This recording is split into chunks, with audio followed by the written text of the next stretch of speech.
We're going to call the regular called meeting of the Board of Trustees of the Venus Independent School District on February 10th, 2025 to order at 5:30 p.m. And we do have a quorum. If everyone would please stand. Joe, would you lead us in the invocation, please?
Rosie, did anybody sign up? No? Okay.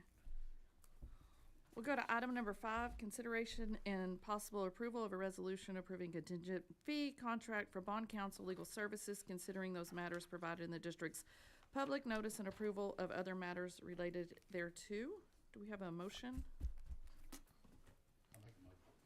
Okay, we got a motion by Donald. Do we have a second? I'll second. I'll second. I have a couple of Question? questions, yes, ma'am. Go ahead. I don't know if it's addressed to the superintendent or addressed to the,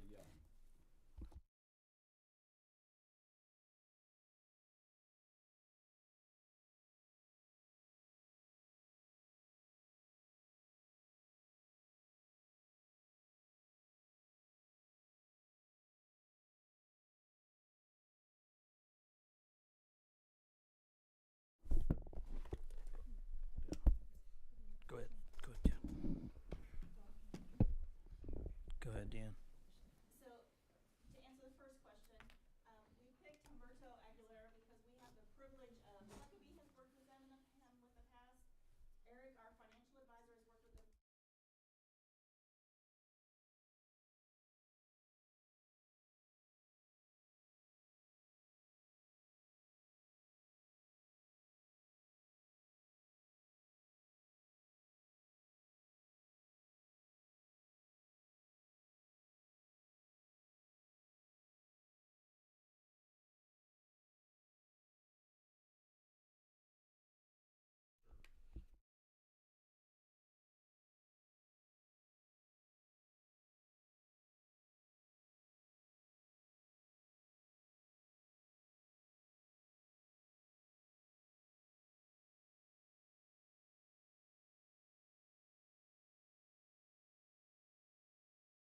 calling a bond election.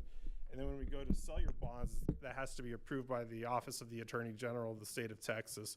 So we'll work through that process. We take the lead on that legal review. We prepare a transcript of proceedings, get that approved by the Attorney General's office. So that's one aspect of our job. And another aspect of it is dealing with federal security laws. When the school district goes to sell their bonds, there's a whole host of federal security laws also associated with the sale of those bonds, ensuring that there's proper disclosure made, explaining to the district their continuing disclosure obligations under for federal security laws. So that's another aspect of what we do. Finally, the third aspect of what we do involves federal tax law. So when the district goes to sell these bonds, they'll be sold on a tax-exempt basis. We have a tax attorney who assists us in our office to issue an opinion that these bonds are indeed tax exempt. And there's a whole host of federal tax law covenants that need to go into place in order to ensure that those bonds are tax exempt. We again work with the district in that capacity to ensure that those are followed and that they know of the covenants, and will issue that opinion. And the bond counsel opinion really is a necessary component when the district goes out to sell the bonds. The bonds will not be marketable. No investor will want to buy it unless there is a law firm that issues an opinion. So we've been fortunate to be in the public finance realm since 1992.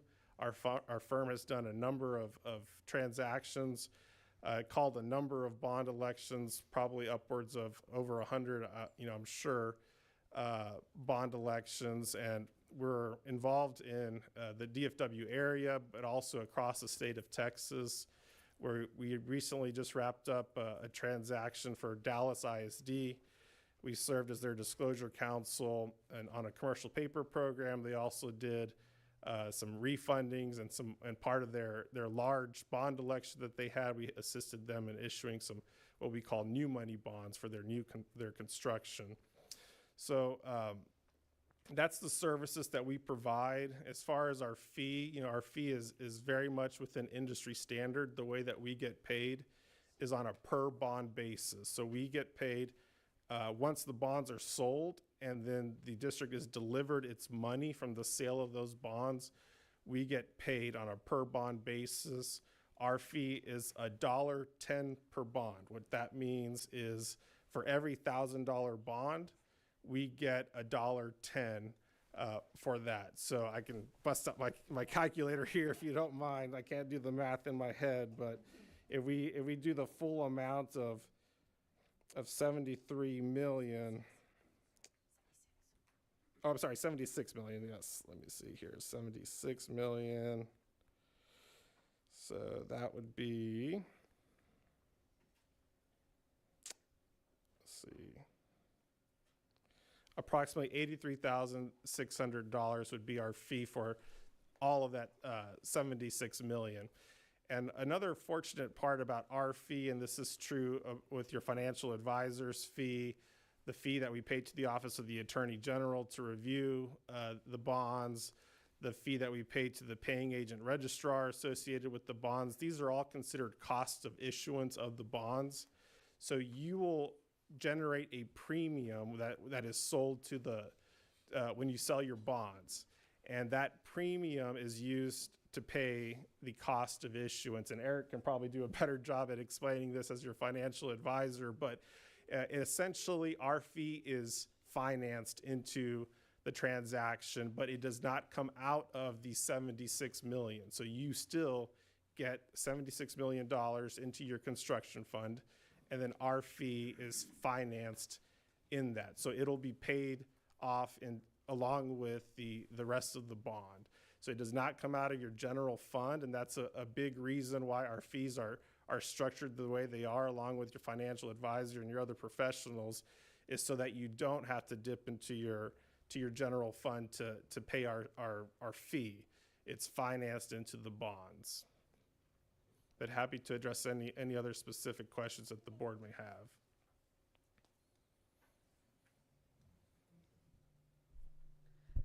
So we had a motion by Donald and a second by Joe. All in favor? Motion carries 6-0-0. Thank Go you to very much. item number 6, executive session for 551.071, 551.072, 551.074, 551.076, 551.082, and 551.0821 at 5:39 p.m.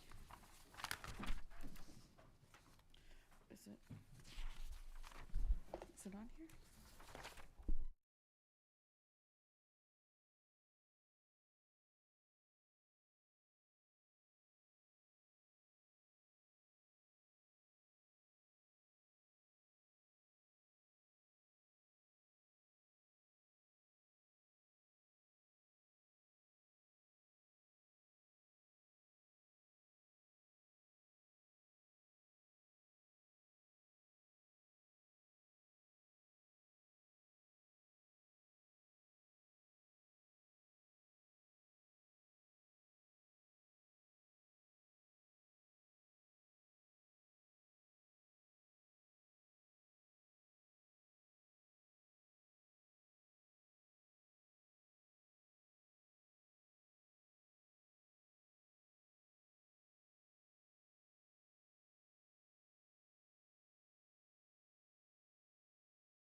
We'll go to item number 7, reconvene from executive session at 6:03 PM. We'll go to item number 8, consideration and possible approval of an order calling a bond election in the Venus Independent School District and approving other matters incident and related thereto. Does anybody have any questions?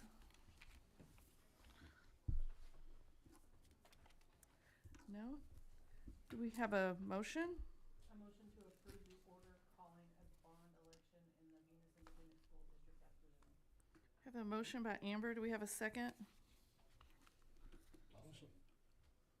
Have a second by Donald. All in favor? Motion carries. We'll go to item number 9, presentation of annual performance report, the TAPER report. Mrs. Camacho? Good evening. All right, it's that time again. So it's time, per Texas Education Code, we are required to do a district annual report once per year.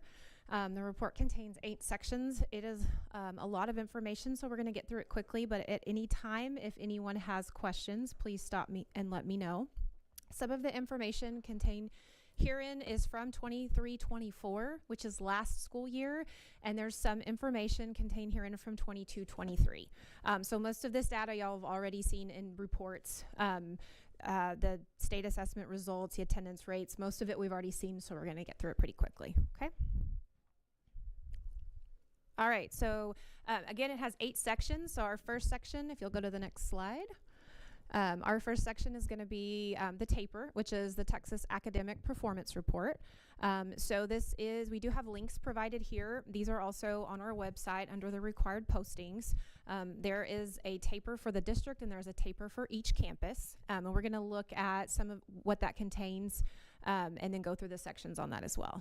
Next slide, please.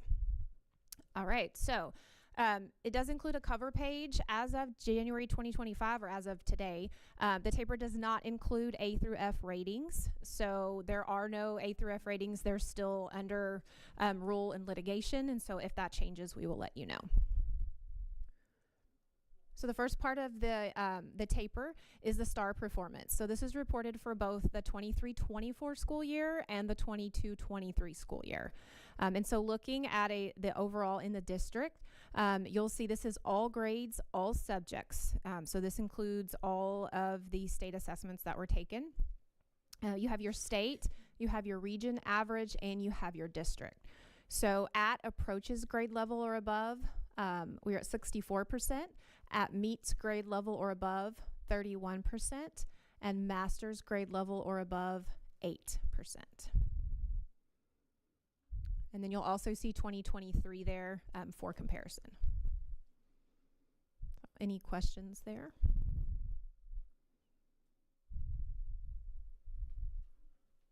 Okay, moving on. This breaks it down by reading language arts and by math. Again, this is all grades, so this is an overall look in the district. The TAPER report itself is 36 pages long, and it does break it down by grade level and content. So if there's anything that you want to see specifically, either a grade level or content, we can look at it.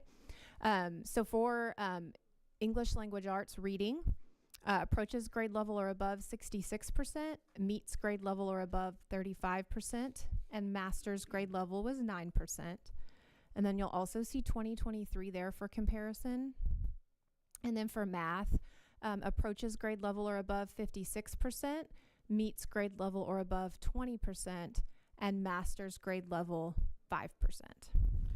So am I looking at these right, that each year we've gone down? We've gone down from 2023. So from 23 to 24 on all of them, we've gone down.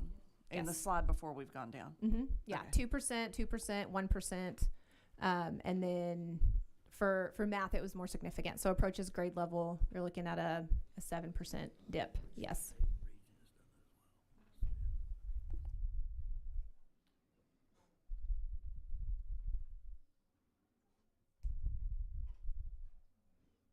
All right, next slide, please. All right, this will show you science and social studies. So science is only assessed in the 5th, 8th grade, and then high school and biology. So this includes all of those grades, but it's 3 grade levels throughout the district. So for approaches grade level or higher, 70%. Meets grade level or above, 35%. And master's grade level or above, 7%. And then for social studies, approaches grade level or higher, 69%, meets grade level or above, 40%, and master's grade level is 17%. So we did see some increases here at meets in the master's level compared to 2023. All right, next slide, please. All right, some more data for you. So our participation rate for 23-24 was 100%, which means all of our students participated. That means that they weren't absent on during the testing window. Our attendance rate, and this we'll note here that this is 22-23. This is year lagged data. So our attendance rate for 22-23 was 95%, which you can see it there compared to the state and the region. And then our annual dropout rate, and these are for students in grades 9 through 12. And again, this is for 22-23 because this is a year lagged data, which is what is reported in the taper. For the state, it was 2%, region was 1.8%, and as a district, we were at 1.4%. Any questions there? Okay, next slide, please. All right, this is a graduation profile, and they include this in the taper. And so this is a profile of our entire graduating class. And again, this is 22-23 data because anything graduate attendance rates or CCMR is a year lagged. So we're talking about data that's about a year and a half old. But it does have your breakdown by ethnicity. It also has our graduation plan types. And then it has our special programs. So for this graduating class, we were at 9% special education graduates. We were at, sorry, we're looking at district. Will you scroll back up? Thank you. Here we go, district, sorry. Okay. So by ethnicity, can you scroll down for me? Keep going. Okay, sorry. So your SPED, we were at 9%. Economically disadvantaged, we were at 74%. 22% of our graduates were English language learners. Almost 40% of those students were at risk for not graduating. And then 26% of our graduates that year were CTE completers, which means they completed all of the CTE courses in their pathway. Next slide, please. I'll just go down a little bit where I can see the title.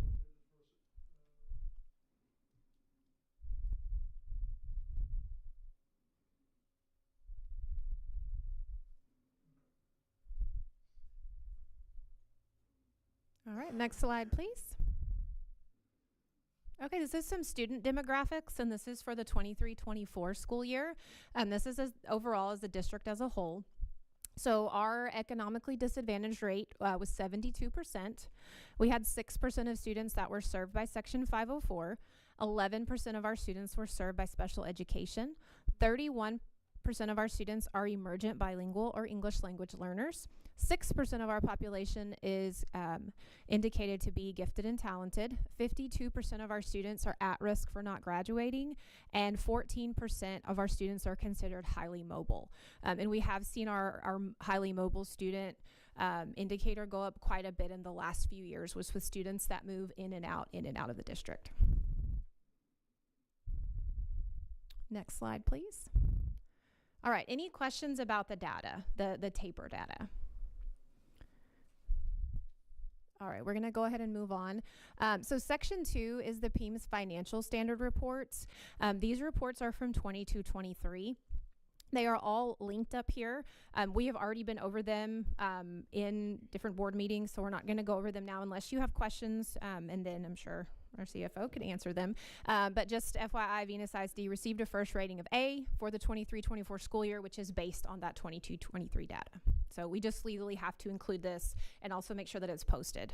And then anybody, public, any of the community members can request copies of those, either paper or online. Next slide, please. All right, Section 3 talks about district accreditation status. So this is for the 22-23 school year.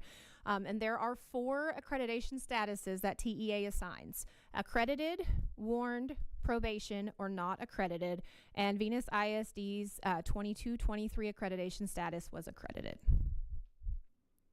Next slide, please. All right, section 4 talks about campus improvement plans. So each campus has developed and is implementing a campus improvement plan. They all include the performance objectives and measures progress. You can find both the district and the campus improvement plans under required postings. And these were things that were already reviewed in a previous board meeting. So again, for public, they can look on required postings or they can request a paper copy of these. Next slide, please. All right, so section 5 talks about reports on violent or criminal incidents. And we have a very long list of ones that we have to report. All of the other ones are zeros, so I didn't include those here. So the only ones that are reportable for us are a felony controlled substance violation. For middle school, that amount was 5 or less, and when it's 5 or less, we're legally required to mask that data so that it stays confidential. And then for VHS, it was 7. And this is for the 23-24 school year. And there were no other reportable offenses at any of the campuses. Next slide, please. All right, so section 6 talks about student performance in post-secondary institutions. So we're actually required to report this data, which is by the Texas Higher Education Coordinating Board, okay? And this data is really lagged because it's for the 22 graduate school year. So again, we're talking about over 2 years old, but we have to report. This actually tracks our graduates after they go into college, so it takes them a few years to do that tracking. So you'll see, and again, this is for 21-22 school year, so our 2022 graduates, you'll see the total number of high school graduates was 145, and we have 18 of those students reported in a 4-year public university, 33 reported in a 2-year public college, 1 reported in an independent college or private college, 6 are not trackable, and 87 are not found. And not founds can mean anything from they're in a different state, they did not go to college, or they're in a different country, or whatever they're doing is something that's not reported through the Texas Higher Education Coordinating Board. So this is for 21-22, but when do they get the data? This data, about a year and a half after. So they go through, the colleges have their own PEEM submission, but this is the latest data that's available. So sometime during this school year, they'll update this, and then it will be for 22-23. Yeah, for that graduate set. And they only report on the graduating class one time. So then next year it'll be the data based on the 23 graduates. If that makes sense. We're at 33, 2-year public college. That includes our dual credit kids, doesn't it? It's after high school. It's after high school enrollment, yeah. Any more questions there? Okay. All right, moving on. So moving on, section 7 is the progress of district towards meeting House Bill 3 board adopted goals. So these goals were already discussed and adopted by the board, but we're going to take a look at them now. There are 3 goals that are required for House Bill 3. One's early literacy, one's early math, and one's CCMR. These goals are done on a 5-year rolling basis, so it's a long-term goal for 5 years, and then we have basically checkpoints or progress measures each year. We just renewed these goals, so you're going to see that our starting year is 2025. So our first check-in for that first year of that 5 years is 2025. So for the early literacy goal, our goal is to increase the number of 3rd graders to score meets or above on reading from 24% to 60% by May of 2029. And you'll notice a few things there. One, this is meets or above. So this is not approaches or above. This is meets or above. So that's your second performance level for your STAR assessments. And then again, this is a long-term goal. 24% to 60% looks like a lot, but it's over 5 years. And so we've broken that down for each year.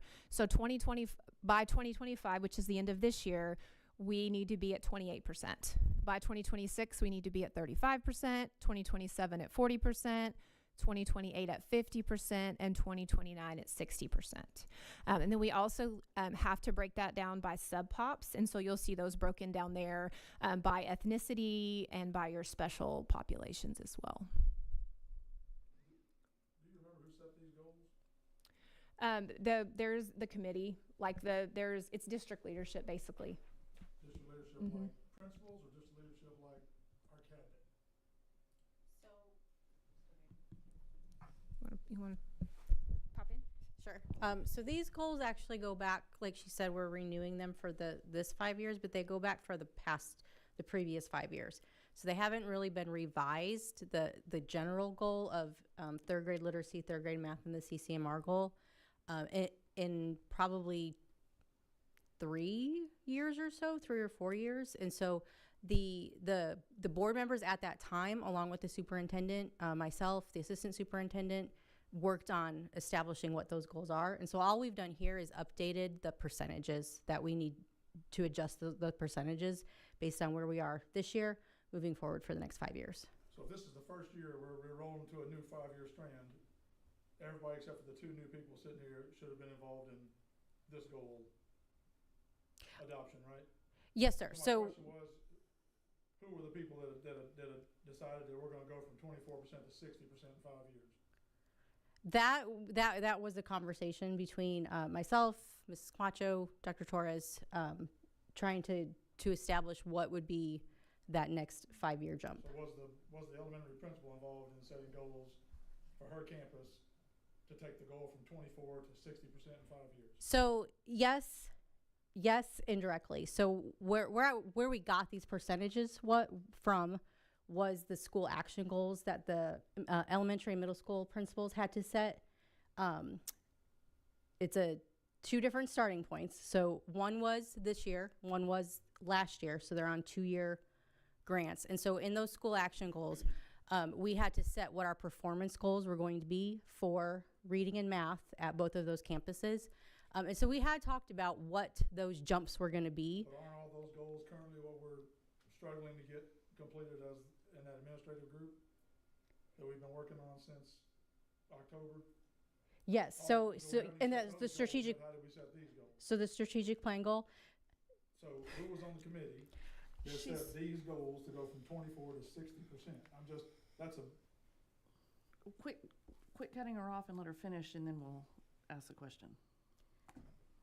Okay, so we did not sit down and have a committee meet at a table to finalize these particular numbers for this particular posting. But the committees that have met have been about the school action goals, and so that involved myself and the principals along with our CEN coach. And then the strategic plan goal, so that's when we had that meeting and we were looking at the strategic action. So since then, we have met with the principals, and this would be Dr. Torres, Mr. Gatewood, myself, the rest of the cabinet with the 4 principals. And we looked at what we established was our goal number 2, student learning and performance. And we set our strategic actions after you all had approved the 3, I'm getting the columns mixed up, the 3 performance objectives, and we set our actions. And so during that discussion, we looked at what the 5-year goal, the 5-year performance outcome goals were going to be. And so we had some discussion about the big jump that we needed to make. And so in all of those discussions, it was we need to set the bar high. We need to look at where we really want to be and set the bar there. So through those different conversations is where these goals are coming from. So to answer your first immediate question, who was the committee who actually set this particular goal, again, for this particular posting? That was a conversation that I had with Mrs. Camacho, Dr. Torres, Mr. Gatewood. We were the ones who looked at this document. But they do stem from those previous discussions about the different goals. So we have goals all over the place. And trying to consolidate them, making sure they all say the same thing. So we have school action goals, we have our strategic plan goals, and we have the HB3 goals, and they do all now say the same thing.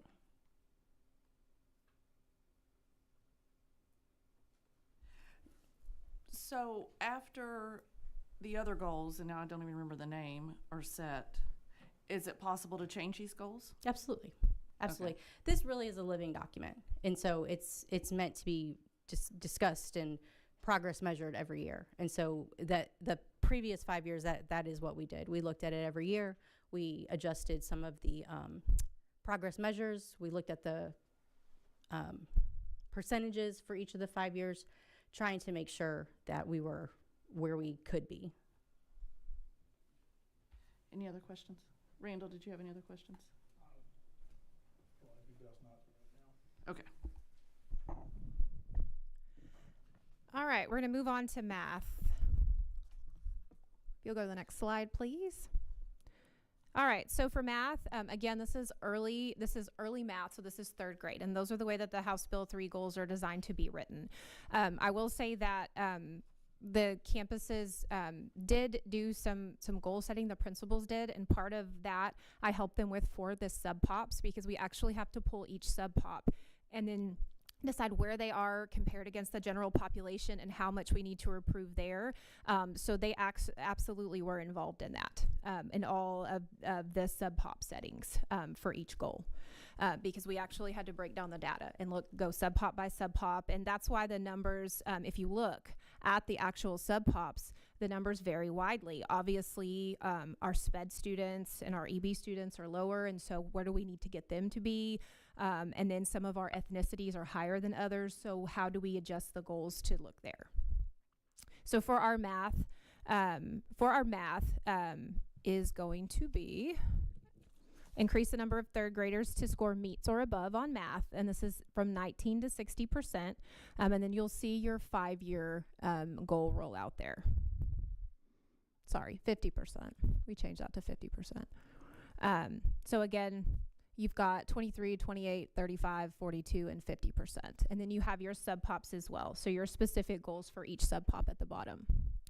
And then for CCMR, CCMR is going to deal with your high school students. And so we are looking at increasing our number of graduates graduating with CCMR indicators from 59.3% to 88%. And that 59.3% number is a year lagged, because everything CCMR is a year lagged. So that was actually for 22-23 graduates. So even though the numbers say 25 through 29, we're looking actually at data from a year before for each one of those. So 88% is what the state has set now for accountability to become an A, so that's where that target comes from. It's 88% of students with indicators to get an A for the CCMR part of accountability. And that was a change that happened about 2 years ago. So again, you have your 2025 through 2029 targets, and then you have your sub-pop targets as well. Any questions about those? Everyone on your committee that sets these goals truly believes these are attainable goals or wishful thinking goals? I can't speak for everyone. I mean, you would have to speak to everyone in the committee. I absolutely think they're possible. I think it's going to be it's going to be a lot of work. It's going to be a lot of hard work. There's a lot of work even just in pulling the data and projecting out each year to see where can we realistically be. That was part of the things that we looked at when we looked at the 5-year rollout, is how much can we realistically expect to improve each year. So it sounds like a big jump. I mean, 30% sounds like a big jump, but we're only jumping 5% each year. And last year we improved 10% in some areas. So it's really about being consistent in those areas and doing the work every single year. I mean, it's supposed to be a long-term goal. It's supposed to be a 5-year goal. So it's not something that we're not supposed to do it by the end of this year. It's supposed to take 5 years. And then again, it is a living document. So when we look at the data after this year, let's say we do way better. We do way better than 5%. We improve by 10%. We can actually adjust based on that. We can adjust the rest of our year's goals, or we can adjust the whole goal. But we would have to make sure that it was still aligned to the other goals. So, but how are you going to make up for, say, this year, that or what we've seen, everybody had dropped? So are you going to be able to fix that drop plus still add 5%? This takes into consideration. So we used last year as our starting point here. So like when it says, will you scroll up for me, please? Just a little bit. So keep going. There we go. So when it says increase the number of 3rd graders, scores meets or above from 19 to 50%, that 19% was our last year's data. So that's already taken into consideration the drop. So we're not going below that. That's our starting point. That's where we were last year. So now this next year, our goal is 23%. So that's only a 4% increase in 1 year, which I think is totally attainable. I mean, 4%. And then from 25 to 26, we want to increase 23% to 28%. That's only a 5% increase. And then from 26 to 27, it jumps a little bit more. Now we're at 7%, but there's small increases each year. But that 19% is our starting point for this year. So that already takes into consideration the drop from 23 to 24. These starting point numbers are 2024 data. Any more questions? All right, moving along. Next slide, please. All right, section 8, we legally have to post this. This is the taper glossary. It is posted in the annual report. It is also at the very back of the taper report if you access on there, or if we send you a printed copy. And it just tells you what everything means and how everything is broken down and where everything is reported from. Next slide, please. All right, 23-24 federal report cards are available. We're not going to go over them now, but they are available. They're available for the district and each campus. They're very similar to the taper, but federal does have some different, they basically have some different sub-pops and some different data that they use. You can find them under the required posting, so they are posted now. There's also going to be an email sent out to all of our parents and students saying they're available. They can request a paper copy or they can look for them online. Any questions there? All right, moving right along. Right, and that's it. So the taper is now posted on our required posting. So for both the district and for all of the campuses, the federal report cards are also posted. Paper copies are available, so they can come into the admin building and ask. They can also email me directly, and I can print them a paper copy or send them a digital copy. And if they have any questions about the data or what it means, then they're welcome to contact me as well. Any questions? No. Thank you. All right, thank you. We'll go to item 10, presentation of campus reports and recognitions.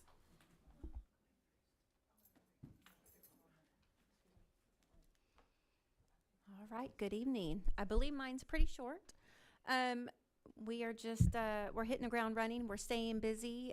We just finished our Kids Heart Challenge with all the donations for the American Heart Association.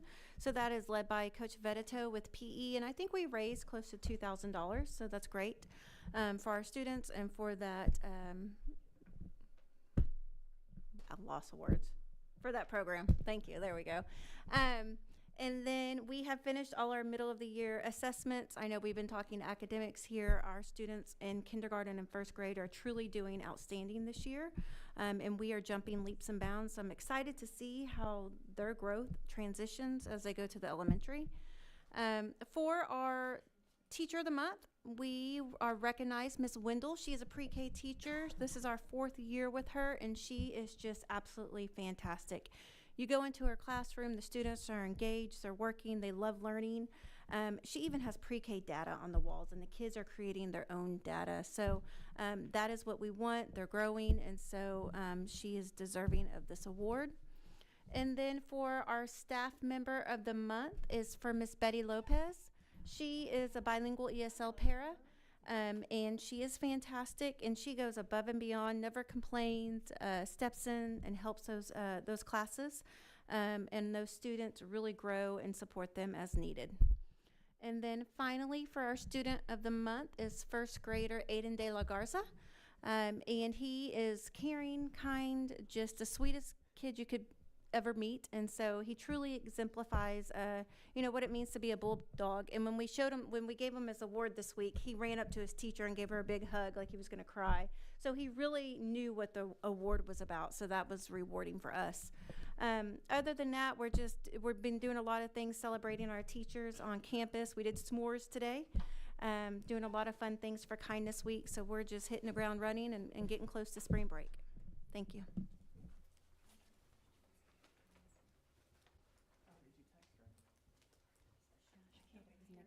She thought it was next week.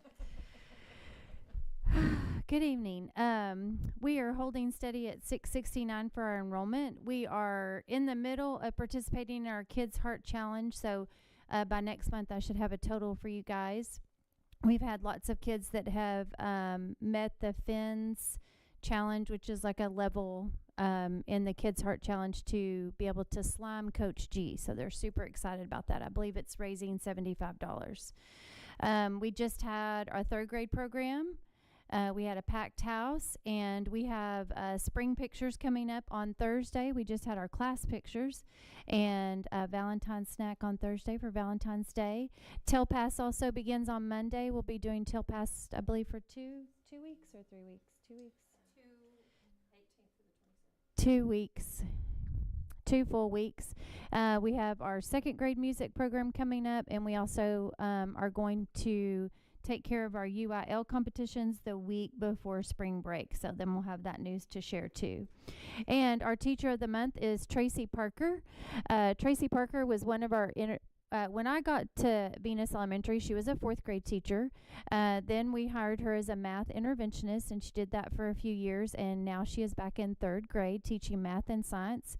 She is also our team lead. Even when she is stressed, she is willing to help others and go above and beyond to help teachers, and she has that coaching mindset. So she has done an excellent job with her team and working on data. You walk in her classroom just on a random day. She has their Zern data up on their new line. The kids know how to read their Zern data on the new line, and the kids know where they're at, and that's super important for them to take accountability. So she's done a great job. Staff of the month is Amanda Bell. And Amanda Bell, we brought her on. She's a paraprofessional. She has taken on our creative writing. And when the constructed response came into STAR, we wanted kids to be able to write more proficiently, but also be excited about writing. So what Amanda does is a lot of short writing activities that get kids excited about writing. They write funny things about teachers. They write poems. They do all different kinds of genres of writing, and she's done an amazing job with that. And we have kids just writing all over the building. I've got 2nd graders writing full page stories. So they're really embracing the love of writing, and then when we ask them to do a constructed response, it's not as overwhelming. They're used to writing in every subject all the time now. She is an excellent addition to our campus. And then our student of the month was Jake Salmon, and he is in Mrs. Venable's homeroom and Mrs. Parker's math class. He consistently goes above and beyond. He actively participates in discussions. He completes all his assignments. He is a perfectionist. He is meticulous to detail and consistently scores high grades. He likes to help others in the classroom. He likes to volunteer to clean up at the end of the day, and he doesn't expect anything for it. It's just his work ethic. He's a great kid and is an excellent example of a bulldog.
I just want to chime in and say I was able to go over and see the UIL academic meeting, been to a lot of them for middle school, and just kudos to you and your team, Miss Buck. I know I've been to a lot of those where kids just have to sit in a gym or in a band hall until there's time to go, and these kids were all socializing, maybe a little nervous, but you had different school districts. They were doing karaoke, they were playing volleyball.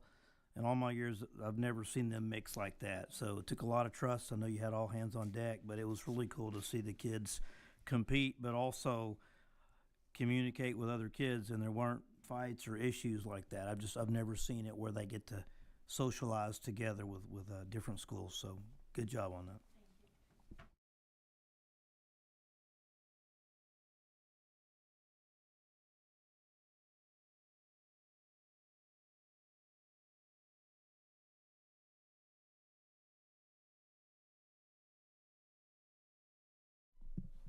Thank you. Okay, our Teacher of the Month is Ms. Gibson, and her dedication to her students and the FFA program has really brought the cattle side of the FFA up. Her influence goes pretty far as to what those kids want to do once they get out of school. She helps them with their selection, the feeding, the caring of each one of their heifers, and in just a minute you're going to see some pictures of their students with their heifers, okay? And behind the scenes, she's the paperwork lady. She does all the paperwork for the shows and traveling accommodations, so she's a busy lady. Our staff member of the month was Nurse Summers, and she wears a lot of hats. I think the best thing about Miss Summers is in the past 2 or 3 years, we've had a campus nurse, but she really fills the role of a district nurse. She visits with the other campus nurses and has a plan to keep not only each building healthy, but brings a lot of clinics to our VHS.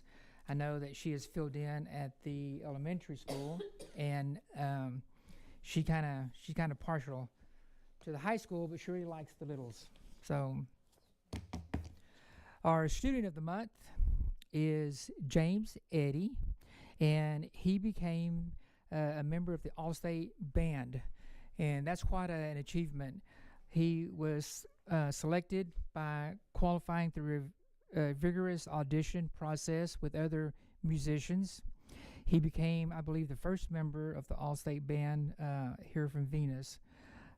He continues to exemplify what it's like to be not only a bulldog, but a best bulldog.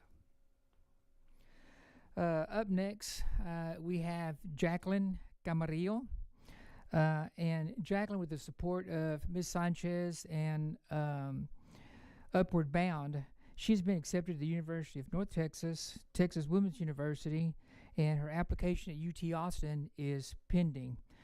I think the best thing here is that our students have two ways to look at college, through Ms. Sanchez with an update of scholarships and through Upward Bound. So now that the two are working together, they get continual updates. They're helped with their FAFSA. They also get help with matching up, their interest with the appropriate college. Now, Jacqueline really wants to go to UT Austin, so she's waiting on that process. But we're extremely proud of her, and we'll know that she'll succeed as a future nurse. Basketball, the girls' season came to an end, and I think they were odd man out by one game. And it was kind of a heartbreaker for us to see the girls' reaction, but most of them are coming back next year, so we're expecting good things. The boys play tomorrow, and if they win, they're in. They would fall in third place in the basketball playoffs. If they lose and Alvarado wins, they come in to a three-way tie. So basically, they just need to win. And I talked to Coach Gober, and he's a mess right now, but he has it all figured out. So we'll be there tomorrow, and we encourage you to come out. They've really come together as a unit. Our next, we have the Fort Worth Stock Show, and here you see Riley with her heifer. I'm a dog person, and I was raised out in the country. but it's amazing to see the relationship these kids build with their animals, whether they be pig, goats, or heifers. It's just like a dog. I mean, they respond. And the other picture, you'll see a lot of our students. They basically sleep, eat with their heifers as well. So that's instilling a lot of good work ethic there. The next thing, CCMR. We had some former students come back and visit and present to our students about military enlistment. And you have former students there. You have Dakota Tanner and Estela Galvan. So our students that are going down that path really get to visit with someone not too much older than they are and get to see from them what it's really like and not just a recruiter. Then we have the AVID classes, and they were visited by Ms. Zachary, a forensic investigator with the Cedar Hill Police Department, and she talked to them about what forensics, the profession actually is, and what kind of classes they need to be in now if they want to pursue that career. Then we have our ag competition. We had 4 students represent the welding program in the San Angelo Livestock Ag Mechanics Contest, and we had 4 of them. Juan Mares, Brandon Amador, Ariel Gines, and Dulce Plata. They all received a second place ribbon. Next month, you'll see where they went to Arc Lab in Fort Worth, and they did bring home some hardware, just didn't have all the pictures and all the standings. So Mr. Webb is keeping them busy. Upcoming, as has been mentioned, our counselors will be at VMS tomorrow going over course selections. And as Ms. Buck also said, our TAFE will be in Galveston the 17th through the 19th. Thank you.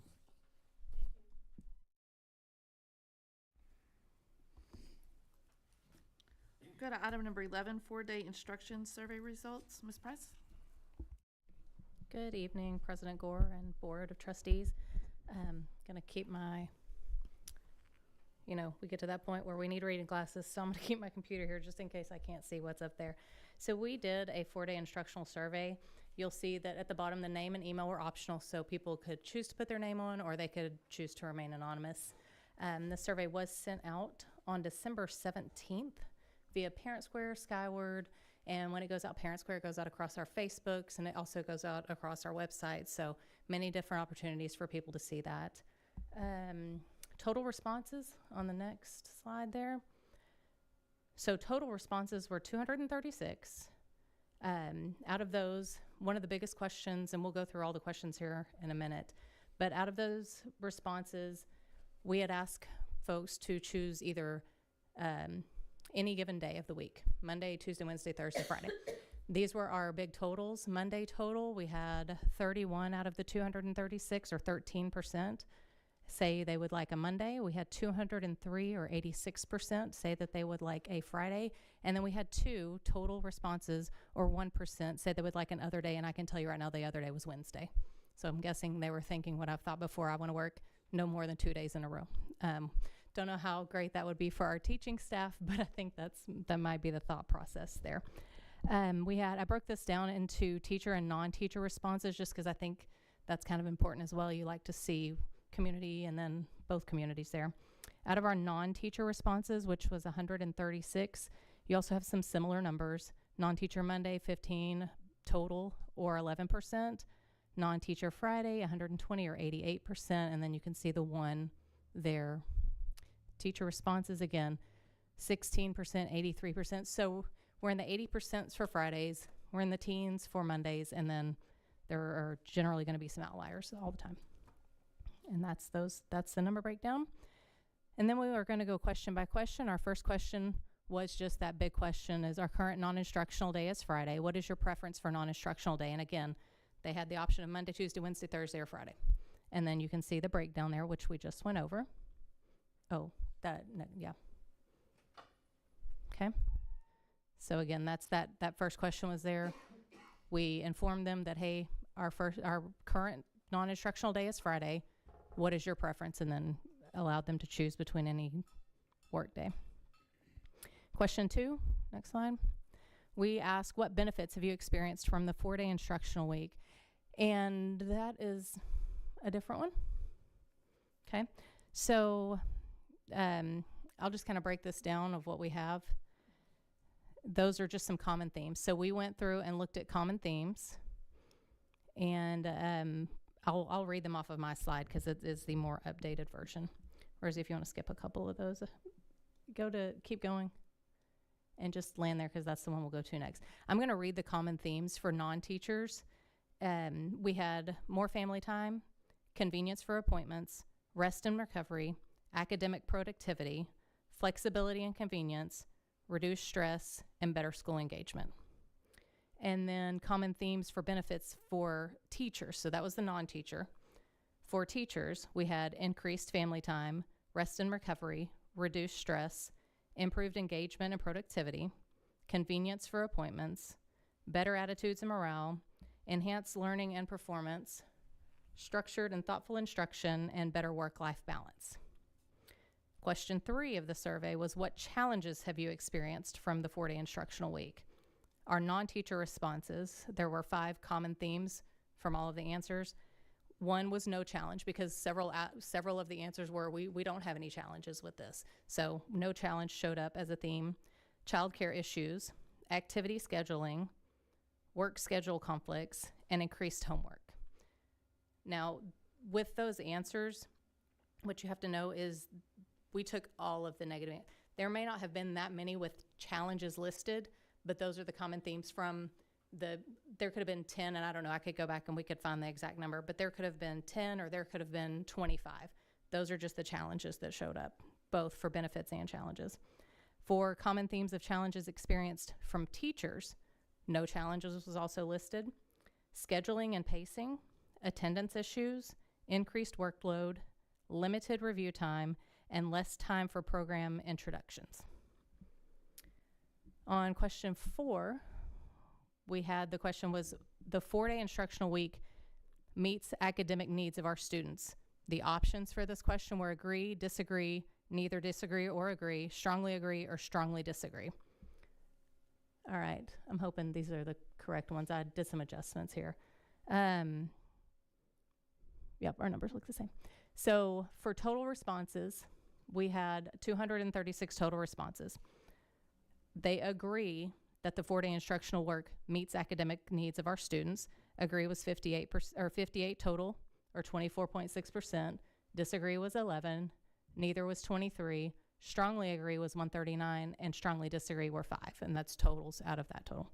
And then you can see the breakdown. Do you need me to go over them, or would you like me? Okay. Teacher only question. There were 2 teacher questions. The first one was, are you a teacher at Venus ISD? Which if they stated yes, then it would switch on to the next question. If you said no, then it stopped the survey. We wanted just the teachers to be able to answer this one question. And it is, how has the 4-day instructional week impacted your work-life balance? The options were improved significantly, improved, no significant change, declined, or declined significantly. And you can see we had, out of the 100 responses, 75 said improved significantly, 21 improved, 2 no significant change, 0 declined, and 2 significantly declined. And that is all. Do you have any questions? Any questions? No? Okay. Thank you. Mm-hmm. We'll go to item number 12, executive session for 551.071, 551.072, 551.074, 551.076, 551.082, 551.0821 at 6:54 p.m.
We'll go to item number 13, reconvene from executive session at 8:37 PM.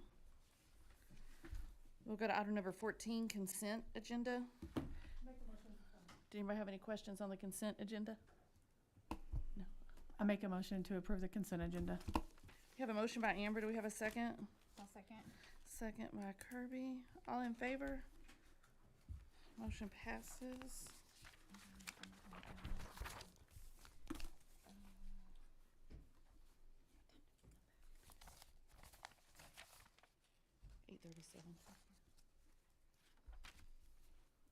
Okay, item number 15, consider approval of 25-26 academic school calendar. Mr. Gatewood? Yes, ma'am. Good evening. I gave everybody a copy of the proposed calendar and also some rationales behind that. First thing I want to talk about the work of the committee. This wasn't a calendar that I sat in my office by myself and created. I did form a committee. I took input from the principals. I invited anybody that wanted to be on the committee onto the committee.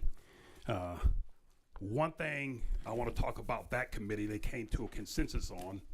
They wanted additional school days based upon the data. If you look at the data, they were saying we need those additional days for instructional time to provide intervention and enrichment.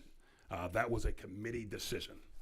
It was originally, some members of the committee wanted 156, some wanted 160 days, so we settled in the middle of 157. That is where those extra days came from on that particular calendar. If you look at that calendar, the days do not change for staff work days. 166 work days for teachers are still the same. So it did not change. What did change, there are fewer PD days because we have an additional 4 student instruction days added onto that calendar. And I did give you a breakdown of the difference between the 2024 and 2026 calendar. If you want a breakdown of those calendars, this current year calendar has 153 instructional days.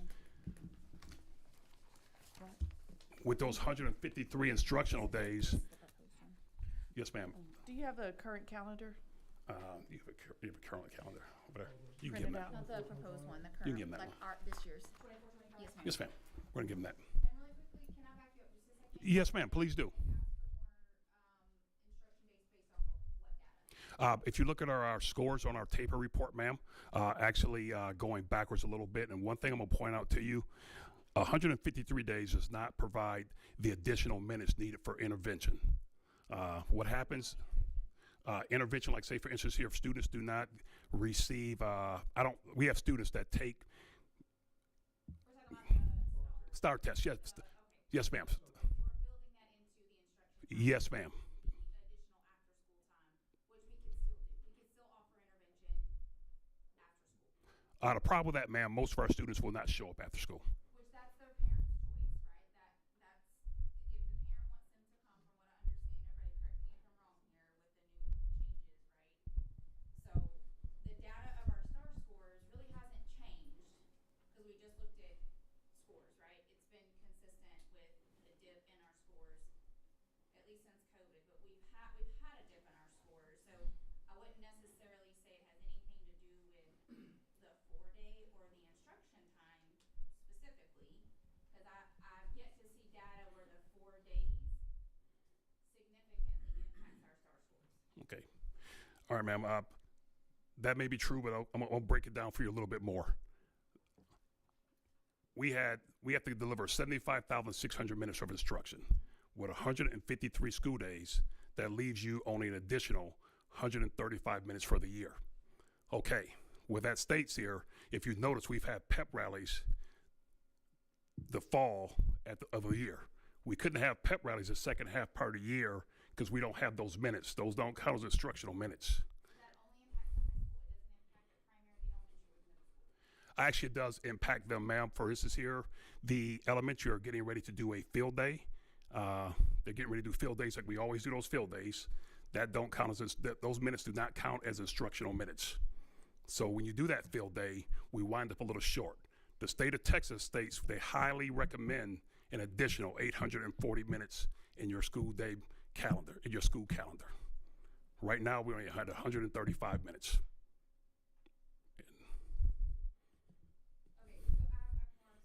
Yes, ma'am. No, ma'am, that's fine. No, that's fine, that's fine. I just want to know what data we were specifically looking at, and it's the data that's always been there. It's not specifically from the 4-day, the 5-day to the 4-day, because that hasn't impacted. If not, we've seen some increases. We've seen some growth in quite a bit of our scores. I mean, just sitting and looking at some of our algebra scores, or I mean, across the board. And we also know that the accountability has changed as well. Yes, ma'am. So to me, that's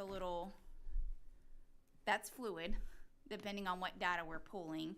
But to say that we need this many more days, I'm having a hard time following you. But go ahead. I'll keep circling back. Yes, ma'am. As you can see here, it's like I said, the basic days, it was 153 last year. This proposal is 157. If you look at the semester breakdown here, first semester, this past year was 76 days. The proposed is 79. Second semester, 77. The proposed is 78. So it's pretty much still the same balance. It's pretty much still the same data, ma'am. Still the same data. Now, what this here says, when you add those extra minutes, when we add those particular extra minutes, like for instance here, we have those snow days. Students have to come to school and make those snow days up because we don't have days built into the calendar. We don't have minutes built into the calendar. With these extra minutes, we possibly wouldn't have to make up those snow days because we have those extra minutes built into the calendar. Right now, we have to make them up because, again, we only have 135 extra minutes.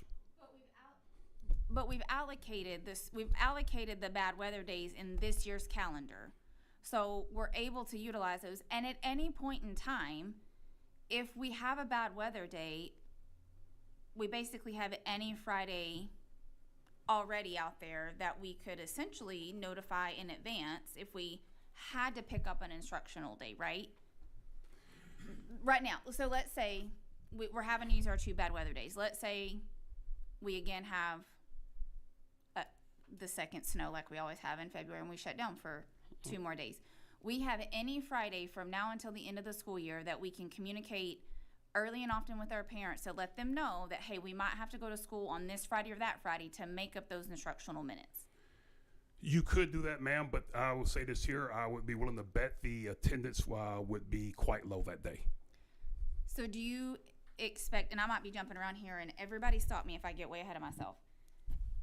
When I look at the 2025 calendar of next year versus what we're looking at this year, I am clocking, we have 1 full instruction week every single month except for 2. So you're telling me, you, the committee, that in August, the first 2 weeks of school, we're gonna go 5 full days? Yes, ma'am, that is a committee decision. The reason being they wanted that there because students, they're on the summertime, they wanted to account for summer loss. They're teaching students routine, how to do school, get back in school, get back into the routines, get back in the study habits, make up for that learning loss over the summer. Okay. That was that decision the committee decision to come to school those weeks during August on Friday. And so those additional Fridays, and I wanna say my math was we were going 7 Fridays in the new year, in this new calendar year, right? 7 Yes, ma'am. Fridays, okay. So as a parent, because I'm gonna put on my parent hat, not my faculty hat. As a parent, okay, if I know that because we went to a 4-day, my work schedule, my daycare schedule, I've got it worked out, right? I pay for daycare whether my kids are there or not. So if I'm gonna pay for 1 Friday, I'm gonna pay for 4 Fridays. So now going into this new school year, we're now impacting our parents by taking those 7 Fridays or however many that we've built in that they're still having to pay for that they can't use. Because we've basically gone to a hybrid calendar versus a 4-day, because every single month we're going 5 full days. Instead of it occasionally being a Friday, we are now consistently going on Fridays. If I go back to the survey we just did, teachers largely said they enjoy having the Fridays. It allows them to recharge, it allows them to go to school or go to the doctor, etc.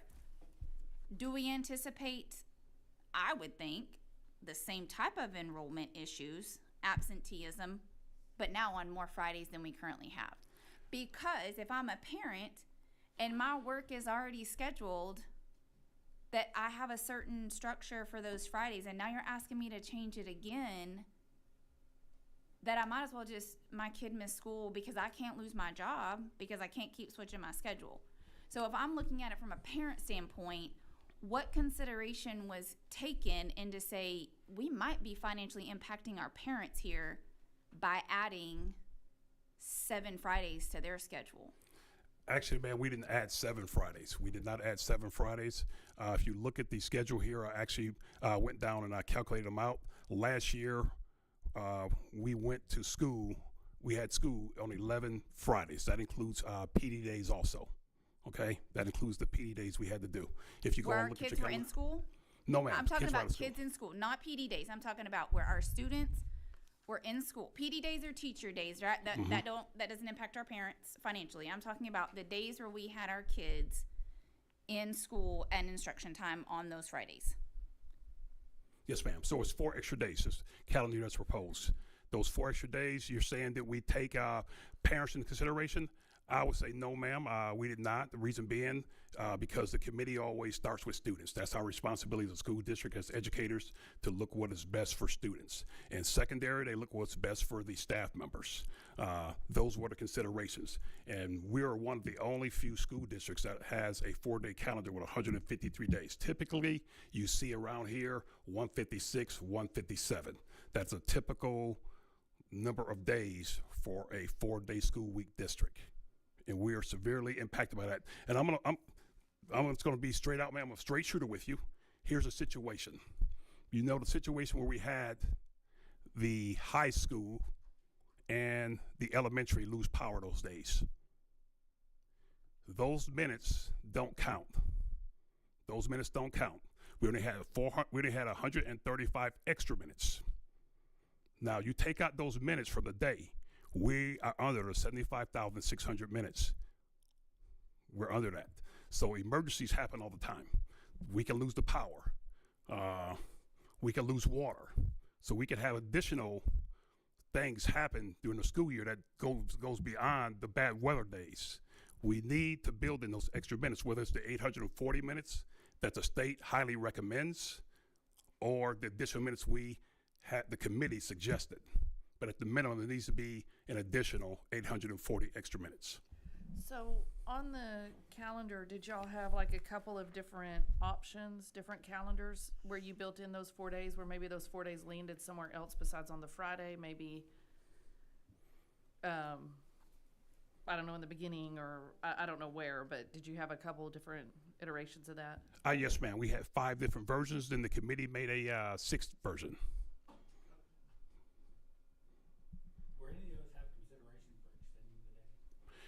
Actually, that was brought up, sir. That was brought up by a few people from the high school. Could we extend the school day by 5 minutes? That was brought up. And that would add what? That would actually cover the minutes, sir. If you add an additional, if you take, you have to take the 5 minutes per day, multiply them times the 153. I don't have a calculator on top of my head here, sir, but that will give you the additional minutes that you would need. 765. Yes, sir. What would the impact on, was that looked at with that consideration, the impact on students, teachers, staff? How much, like, would that impact their day more? Would it impact, would it make it easier? Yes, sir. It would impact the teachers more because now the teachers have to start the day earlier. Yes, it would impact the teachers more. Okay. Or in later. Yes. But I mean, with 5 minutes giving you almost the 800 hour, 800 minutes extra. Yep. I mean, you could talk about starting 2.5 minutes earlier and ending 2.5 minutes later. Yes, sir. To avoid working extra Fridays. They go till 3:55, correct? Yes, sir. So just moving it to 4, would that be a negative? Move graduation down a week later, or there's a lot of options. There's a lot of options. Yes, sir. And kudos anytime. So kudos to having a committee, number one, and bouncing that off. I know y'all probably spent a lot of hours in collaboration over the calendar. My simple question is, same question I ask everybody when a decision's made up there. Was this the calendar that the committee submitted when they ended, the committee ended, was this the calendar they submitted for approval to the board? Actually, sir, there were some tweaks made to the sir calendar. Whenever we have a calendar, I'll bring that calendar back to the cabinet, and we also bounce it off of payroll because it has to match with pay. So there were some tweaks to it. There are some similarities with it, and there are some differences. Like for instance here, the August Friday stayed on. That was a committee's decision. The committee wanted Columbus Day off. We couldn't make that particular thing happen. So there are some slight differences. So the committee recommended a different calendar, but cabinet and finance. Yes, sir. wanted a different one. Now, I did tell the committee there may be some tweaks to it because I got to take it back to cabinet. I have to take it back to payroll. And we took it back to the committee. No, I did not take it back to the committee. No, I did not, sir. Just, Okay, you so know, my question's always collaboration and no, always sir. Okay, so I have a, Differences in that, though. I think it was one day. In fact, we go back to the principals that final day. Mm-hmm. We said, Yeah. on April, the PD day, or November, that was the last piece. So it wasn't like it was all these major changes on there at all. We had to go to Ms. Bonner, she worked her tail off, and she said, I need to make sure I see this so we can make sure we get everybody paid. And also Mr. Martinez, we were looking at it over and over and over. Not changing anything, we were looking to make sure that we could pay everybody, get the minutes and do all that. so if they're working the minutes, what would be the hold up on paying them? Because we were making sure that teacher days, that we knew that if we added teacher days, we were gonna have to pay them more. And so that's why we cut staff development days, so that we could keep it at 166. But this calendar also adds additional days to winter break. You could have made Yes, up some sir. of those changes to those additional days to winter break. And I've literally just got this calendar. I tried to do it on my cell phone, so the first time I saw it was when I got it right here. So Yes, sir. I'm just spitballing off the top of my head. First of all, collaboration is huge, But- so thank you for having the committee. But then it sounds like we once again had a committee, and then our cabinet stepped in and made the decisions to alter things. And I love the word cabinet. okay, because you can't- here's my thing when we're saying that you get more extra breaks at Christmas. You actually don't, because you can't count the Fridays. I was just reading the notes back here. It Yep. just said that they. No, and I get that. I'm literally sitting here with a blue dot on it, counting it. Yeah, no. What Because- districts did we look at for instructional days? I just quickly pulled up Revista and they're going 155 days. And they've been one of the catalysts in kind of spearheading the 4 days. So- They're going 155 days. Yes, ma'am. There you go. They at 155, they have those additional 840 minutes in it. That would be that'd be the additional minutes. They have those extra days.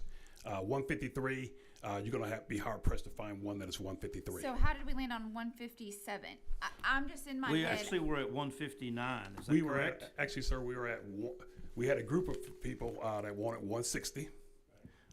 Another group wanted 156, and that's how we wound up at 157, ma'am. I just think we're getting away from the fact that we went to a 4-day instruction to retain our teachers, Okay. to promote attendance. Yes, ma'am. I, in my head, cannot wrap my brain around adding as many Fridays as we can and expect a better attendance. I just can't. I think that to me sets us up for even worse attendance on more days. Because again, I think, and I hear you when Yes, we're ma'am. talking about what's best for our students. We can't teach kids that don't come to school. Yes, ma'am. And if they are consistently coming to school on the 4 days, and I understand the Fridays that we have, they're not coming because parents are already figuring it out to make sure that their kids are out on the Fridays that they are. And it's really hard. I can tell somebody who does corporate work, it's very hard when you don't have a flexible work schedule. Those couple of Fridays, how many do we have this year? Five Fridays this year. And we go from 5 Fridays to 12 Fridays. So 5 Fridays we're fighting attendance, right? Because that's what we have this year. I don't see us marginally improving from the Fridays. And my math could be completely off. And I'm talking about just Fridays, but we talk about 155 days at Rio. We went from 153 to 157. State recommends An additional 180 right, minutes. and that's over 5 days. I can understand if we're consistently going more, we're getting away from the model that has been largely successful for attracting and retaining qualified teachers, which I think are pouring back into our kids. And I just don't think that we can turn the Titanic around and see this huge marginal increase in our scores, if that's the data that we're using, in the year or 2 years we've been doing this, to say, you know what, I think we need to go back to splitting the difference between the 4 days to now adding additional Fridays, because the state recommends that. If we have engaged teachers who are teaching our kids bell to bell, I understand we have some extra things. We need Yes, to ma'am. add 2 more days. I get it, bad weather.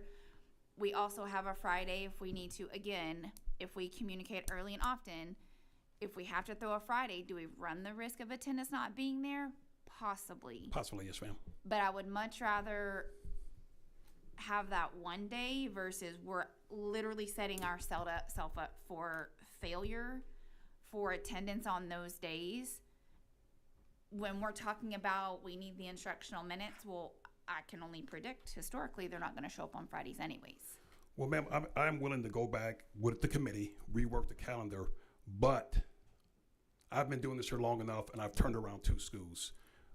At the bottom line, we need those 840 extra minutes, not just for emergency purposes, because I know you're saying it is the parents' choice to get kids to school for tutorial sessions, but I know that it's not going to happen. I know we have to capture those kids for intervention during the school day when I have those kids.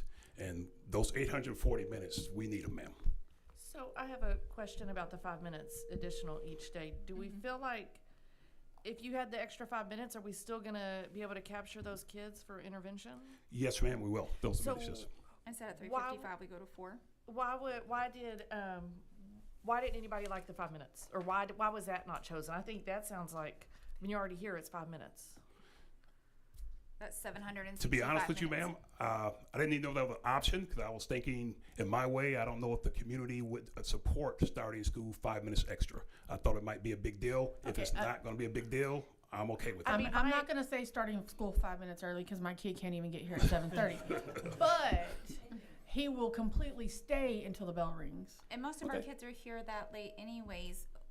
I mean, we talk about 2 campuses, middle school, high school. They're already gonna say anyways because they're involved in extracurricular band, etc. So, I'm sorry. I'm done. That's my thing. Y'all covered mine up with tape, so I understand now why. I get it. I know why I got this one. I just didn't. It just seems like there's a lot of questions right now that are that maybe aren't not so fair to you because we've thrown a bunch at you. You're right. Madam President, what will be the procedure? A tabling procedure? Does that require a motion? I just didn't know if they're just maybe the table is. I also don't know what the deadline is, Dr. Torres or Mr. Gaywood. I don't know what the deadline is. This has to be done by a next time to where maybe this is more of a collaborative conversation. He's heard some things today that maybe I don't know because you can't check the agenda on your phone because it doesn't blow anything up. So I don't know. I trust the committee. They're involved in school every day. They hear it. So I was on board until we said the committee submitted a calendar and then we didn't. But so now I would like to hear a little bit more if this went back to the committee and they approved it and said there's 13 people on the committee. We represent every campus and this is what our proposal is and that's what we went with. Then I think there's my respect. But I'm all game for having the extra minutes because I do think that we need to have. I mean, and I'm just talking from the high school perspective. I mean, having the pep rallies to get the student involvement because it's not there. I mean, it is. You can see that at the high school and at the middle school. It's not. It's something that we've been working on for years. But so I mean, if we need to. Okay. Well, If we need to I would add- suggest this here. I would suggest, I don't have a problem going back to the committee, reworking the calendar, but I would suggest this here. Once that committee gets that calendar made, if we're adding 5 extra minutes to really get a feel for what the parents say, put out at least 2 suggested calendars and just a community survey of which one you prefer. That way, the community understands it's going to be 5 minutes on the back end or the front end, so we're not sneaking that on them because some parents we're saying it's okay, but I don't know what all the parents in Venus would say about those 5 extra And minutes. I would agree with you, considering we just got 236 people to do the last survey, and 100 of that were employees. So I mean, let's go. Let's put it out But there. at least you put it out there. Let's If they put it out don't, there. if people don't participate, that's not on. but to your point, we're asking parents about an additional 5 minutes. But when I mentioned the financial impact, we were like, well, we're here for students. So kind of the same thing. Like, we're asking parents for 5 more minutes a day versus their financial impact. But when I mentioned financial, it was like, well, we're here to teach kids, et Yes, cetera, ma'am. but we also want to consider the parents. Yes, So, ma'am. I mean, we're coming from the same spot. I do think our parents own a voice in here because They do. And I apologize for No, coming no, off that way, no, but that's okay. I'm always going to think I'm an educator, and I'm always going to Absolutely. think students, Yeah, and you're and right. I'm a I just parent, think and so that's parents. where like I'm thinking, and I have small kids where Yes, ma'am. you know if I were in a different profession or in a different spot in my profession, this would be very hard for me with the consistent fluctuating calendars and just attendance. I want my kid to be here and get the instruction, but if we're saying they're not going to, then Well, and kudos. Hated this every year. That was my job for a long time, and I admire all the job you've done, the collaboration. I just think there's been so much talked about now, thrown around, that we need to maybe bring that back to whether it be you or the cabinet or whoever, and then How long would it take to, look at it again? There's and get not a more- deadline. I mean, typically, sometimes parents or people, teachers are asking, I'll be honest, hey, I'm planning my week of this or week of that. They'll start asking. So with a legislative session, things could change anyway, just so you'll know. We may have to come back and change it. But you see more people doing it in February or even March instead of jumping way out in January because they got to make changes. So we can do that now. We may have some people upset and complaining. We did it in February last year, but we can bring that back. Can you do it in 2 weeks and have a special meeting? We could do that, or we could bring it back in the March meeting, you know. I mean, yeah, either I way. think the March meeting would be fine. I mean, I'm fine with the March meeting, but that's the only. But the March meeting's gonna be late. Yeah, about a Yeah. week. We're gonna move the March meeting to the Monday after. They will- well, Madam President, I'll make a motion that we table this item. I'll second. What number are we on? So number 15, consider approval of 2025-26 academic school calendar. We have a motion to table by Randall.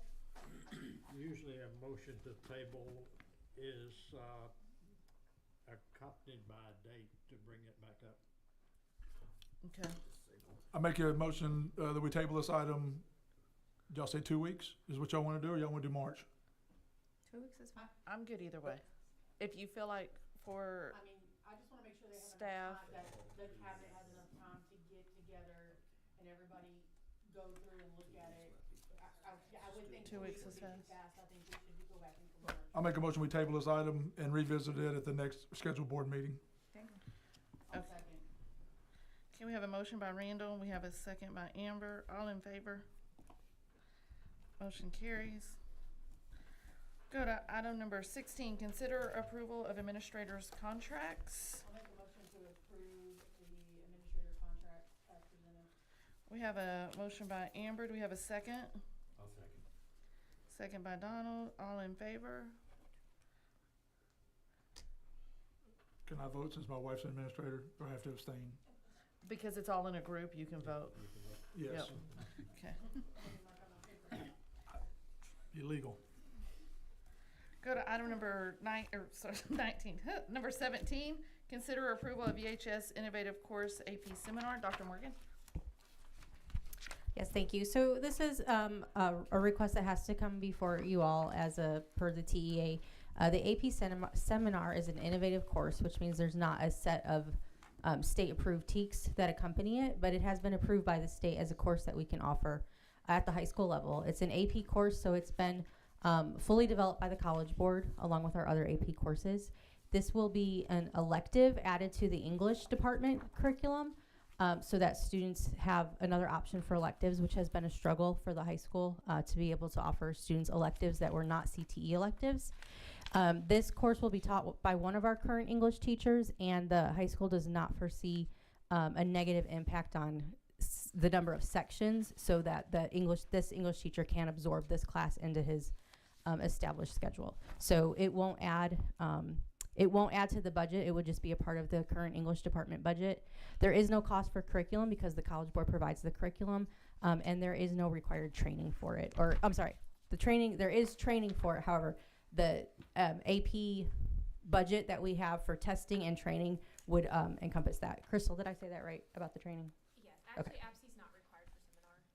Thank you. There's optional training, but it's not, this is one of the AP courses that is not required for seminar. So if we do decide to send the teacher, it would be absorbed in the budget we already have for AP training and then the AP testing. Would that be considered a fifth English, or is that going to take the place of one of their four? No, it could not take the place of an Right. English class. We did look into that, so it would just be truly an elective. And they have room in their schedule to be able to add, like, if they need, so like one class? Yes, so this would be mostly for juniors and seniors who want, who need to fill an elective space in their 8-period day, but maybe they don't need a CTE class or they already have their fine arts credits, and so they want to have a challenging, rigorous course that it's going to focus on research, writing, which you might not think, but a lot of students are actually interested in those things. Especially college bound. Yes, sir. Yes, sir. Any other questions? Do we have a motion? I'll make a motion to approve the VHS Innovative Course AP Seminar. Motion by Amber. Do we have a second? I'll second. Second by Kirby. All in favor? Motion carries. Go to item number 18, consider approval of EHS Targeted Improvement Plan. Dr. Morgan? Yes, so the Targeted Improvement Plan is a requirement by the state and actually the federal government. The high school was, I want to say nominated, but that's not the right word. The high school was identified as needing comprehensive support for improvement a few years ago, a couple of years ago. I believe it was based on the 2022 accountability scores and ratings. So we've actually been in the process of this school improvement process for about a year and a half now. And so as part of the requirement this year, we do have to submit to the state what our targeted improvement plan is for the high school.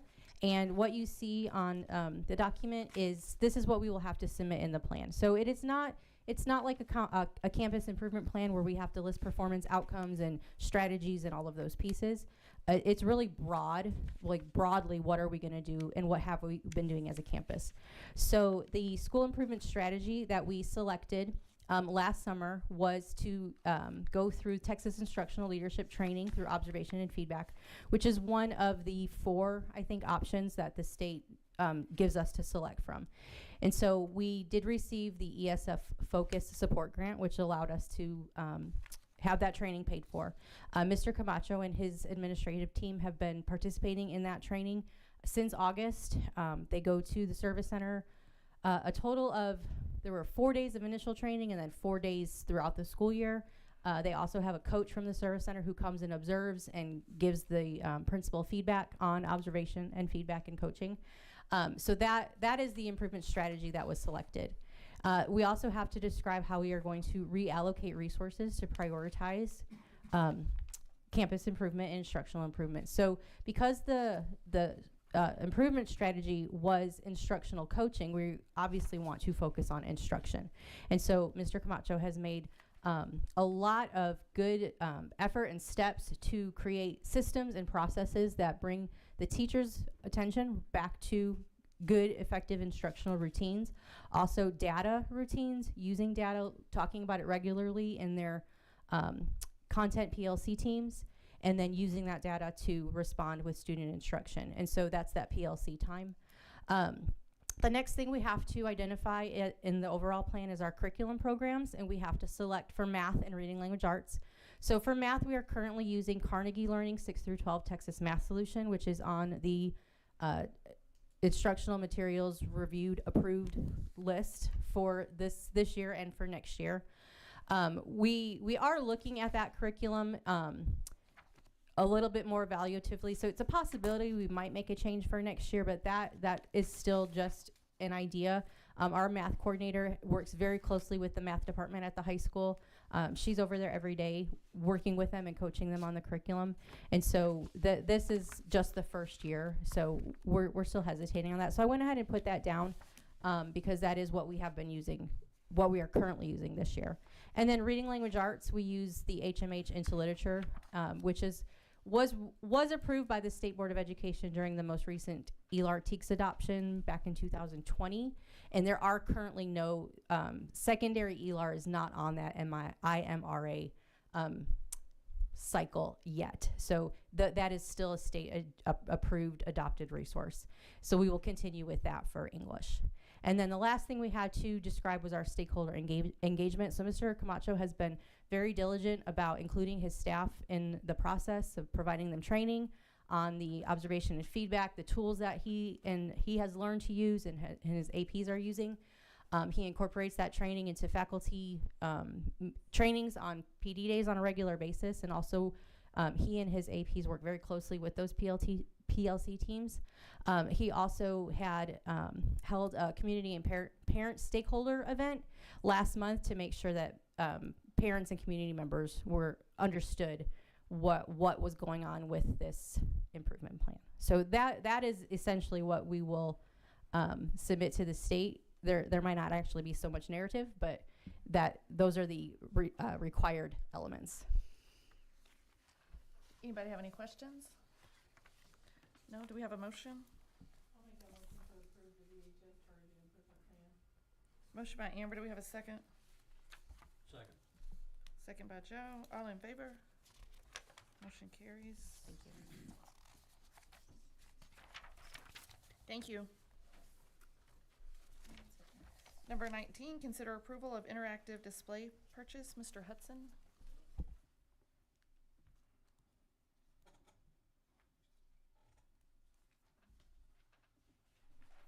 Good evening. First off, I need to apologize for a clerical error. The agenda item should read E-rate purchase, not interactive display purchase. That was definitely my clerical error, so I apologize. One part of this purchase is to replace 6 of our core switches, which serve as the backbone for our network. The second part is for uninterruptible power supplies for our network closets, which should provide a longer grace period for our network during power outages, as well as protection for our equipment. In an earlier outage outage and power surge we had this year, one of our camera servers ended up taking a electrical hit, and we're out $10,000 trying to replace that. So for your reference, if it matters to you, most school districts don't necessarily have the kind of robust UPS systems, interruptible power supplies, for their network closets. But because power outages seem to be a recurring thing and it doesn't seem to be improving, we wanted to use some of this E-rate funding to try and address that, to set us up for success in the future. This purchase falls under E-rate category 2, which covers network infrastructure. And so we pay 15% of the cost, while the FCC pays the remaining 85%. Even though the amount we're set to pay is below $25,000, I want to be extra careful and follow policy, since the overall cost is $86,000. And these purchases came in more affordably than we anticipated, and so we will still have another $31,000 remaining in our E-rate category 2 funding for this cycle, which does end this year.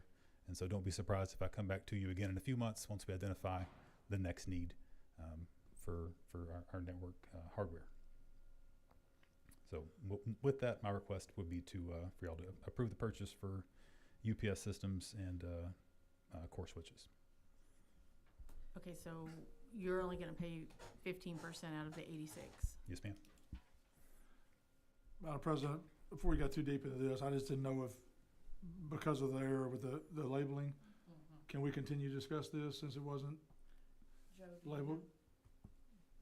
Yes, I think we just call it out in the motion. Yeah. Call it out as E-rate, not interactive. But did it properly prepare those in the agenda that was witnessed that would be, Oh, because it wasn't posted. because the posting is to allow anyone that views the posting to have an opportunity to come and, Yeah, I don't know the answer to that. and I'm not saying it is, I just want to make sure before we vote, I mean, I don't think anybody's Joe gonna call us is on really it. more of a but subject matter Robert's expert Rules of than Order, I so- am on that, Joe. well, if anybody objects, then we just put it on the next agenda with the correct wording. Okay, but if we call it out with the correct wording now, I And think see how it- that- I think it'll. see how the it'll vote go, goes. Yeah. okay. Okay. So do we have a motion? I'll make a motion to approve the E-rate purchases as presented. Okay, so a motion by Amber. Do we have a second? I'll second. Second by Joe. All in favor? Motion carries. Thank you. Go to item number 20, consider approval of joint 1 GPA nonprofit national governmental purchasing co-op. Ms. Page. So this co-op is just another tool in our toolbox to be able to get competitive pricing. It does not cost us anything, so it just gives us some more vendors that aren't currently on a co-op that we currently have. It's not replacing a co-op, it's just adding an addition to the ones that we already currently use. Do anybody have any questions? Nope. Do we have a motion? I'll make a motion. Oh, go ahead. Motion by Joe. Do we have a second? I'll second. Second by Amber. All in favor? Motion carries. Go to item number 21, consider approval of budget amendment. Yes, so the first thing you'll see on the budget amendment is I'm requesting to increase the local revenue. That local revenue is coming from TASB under the insurance recovery, which is in a 5,700 for the amount that it cost us to do the shingle roofs. And so you'll see then down at the bottom in function 81, we have two things in there. So you've got the 189,000 from above. That's going to be a balanced entry on the revenue and the expenses. And then we also have 728,502. That's the difference between those two, which is the turf project that the board approved at the last board meeting in January. So we're taking that out of fund balance. And then we also have a $10,000 decrease in function 11 and a $10,000 increase in function 23, and that's for the high school. So they're staying within their budget, they're just needing to move functions. What is that $10,000 for? They needed to move it out of, they'd originally budgeted in instruction, and it should have been budgeted in function 23 under school leadership. But what is it being spent on? Mr. Camacho, can you remember? Because I'm sorry. Yeah, because it's 11, it's curriculum. So we need to go to 23 to do like administrative travel to conferences and administrative supplies. And I will say, we probably have not been as great on coding as we could have been. So some of the campuses are noticing that we're maybe trying to put things better in the right spot. And so when we budgeted, I don't think that we budgeted quite in the right spots, but we have a procedure that we're gonna do that for next year. So that's part of where this is coming from. Because anytime you're taking money from instruction and putting it in leadership, that's kind of a question, so. Any other questions? Nope. Do we have a motion? I'll make a motion to approve the budget amendment. Motion by Amber. Do we have a second? I'll second. Second by Kirby. All in favor? Motion carries. Go to item number 22. Consider approval of matters related to personnel, resignations, employment position, or contract amendments. Is it a duplicate? No, mine. Right. It's a duplicate, right? No, this right here was a duplicate. Oh, okay. But number 22, is it a duplicate? No. No, okay.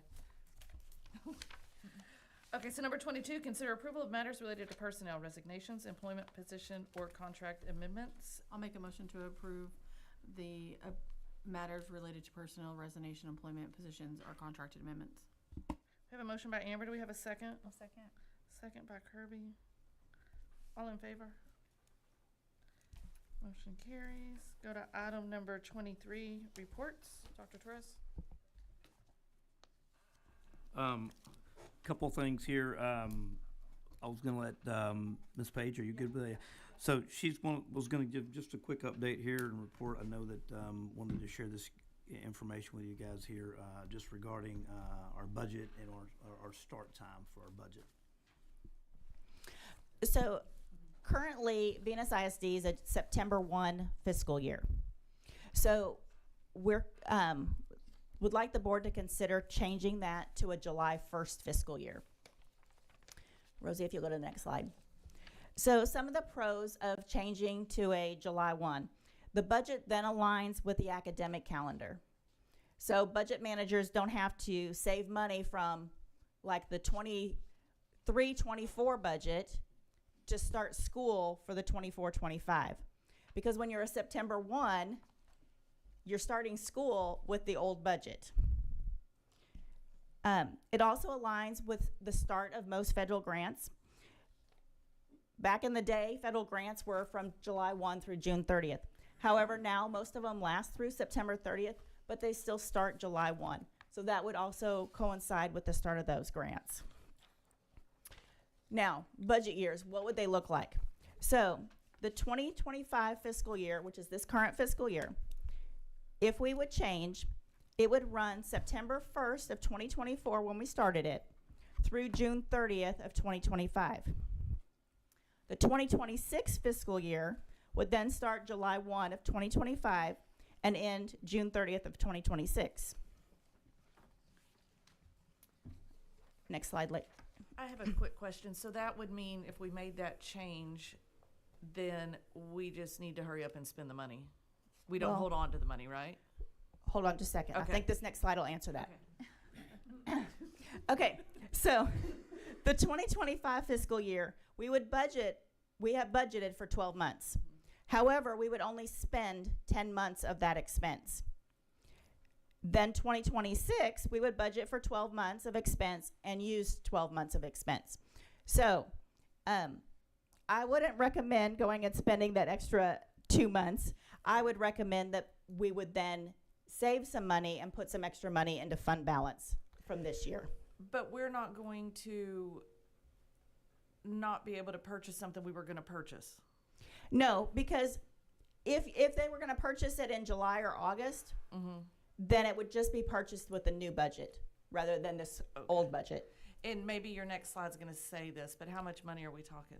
We would save this first, because it's only this first year. It's we would only the save first it, year. but how much is that? We don't have an exact amount yet, because remember, you will not save your teachers' salaries. Right. Because those have already been expensed because they've already worked their full contract. However, everybody else that is on a standard 12-month contract, then you would not be paying those salaries. So I can't give you an exact amount, but it would be a significant amount of money that we'd put in fund balance. And is this something we would have to make? Is this something we would have to make a motion on and change the? Yes, the board So would. you'll bring it to us next month? Yes, to I make will bring that? it back next month, but the board has to adopt that change in the fiscal year.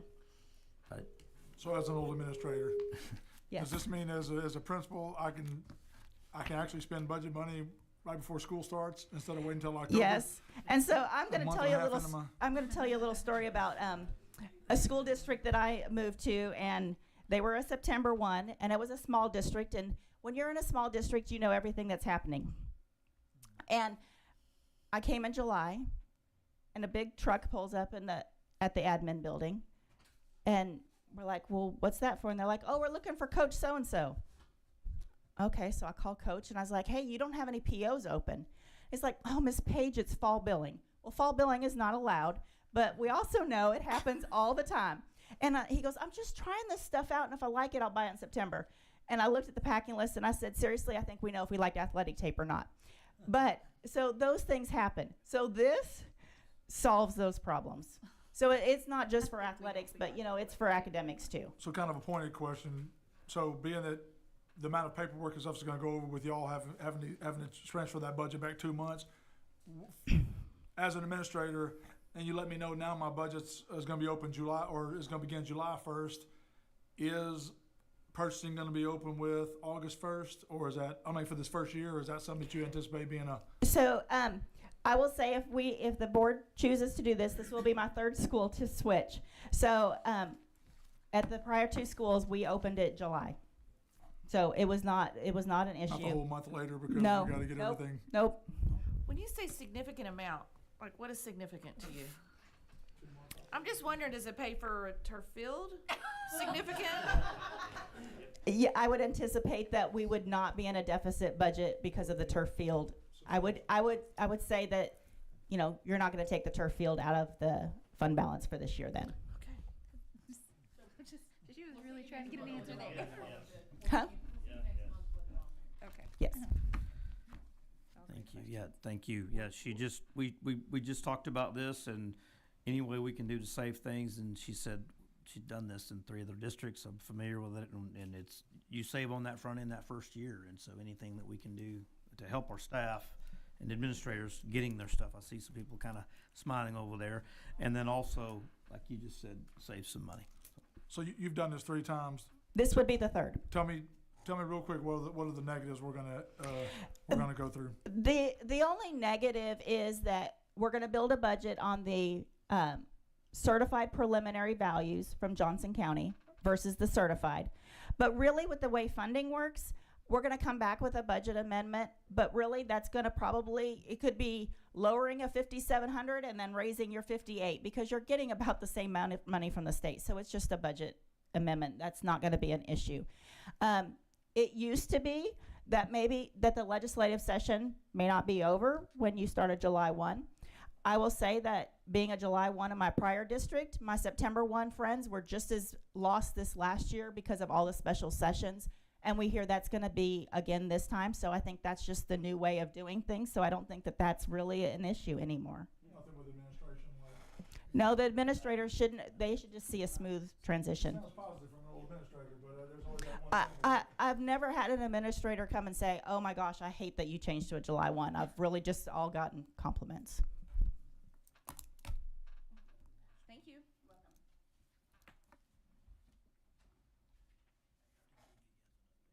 And that's plenty of time to approve that at the next board meeting. It's not a deadline to, or vote on it. Excuse me, not approve it, but vote on it. Okay, anything else? I think we're good. Hey, I want to let the board know, hey, first of all, I'll take extreme ownership of that calendar and I will come back and it will be better. I own that, okay? I'm not going to blame the committee. That is on me. No doubt. We have no doubt on that. Yep. Just don't put us in the, don't. I get very passionate about No, ma'am, calendars. I take extreme ownership. In the morning. My kid ain't gonna make it. Yes, He ma'am. gets stuck over here at primary. I also had just a quick couple of updates for you guys, letting you know next month we do have the Reach Council of Johnson County. They're going to come out and talk about a drug prevention program. Right now, we're being reactive.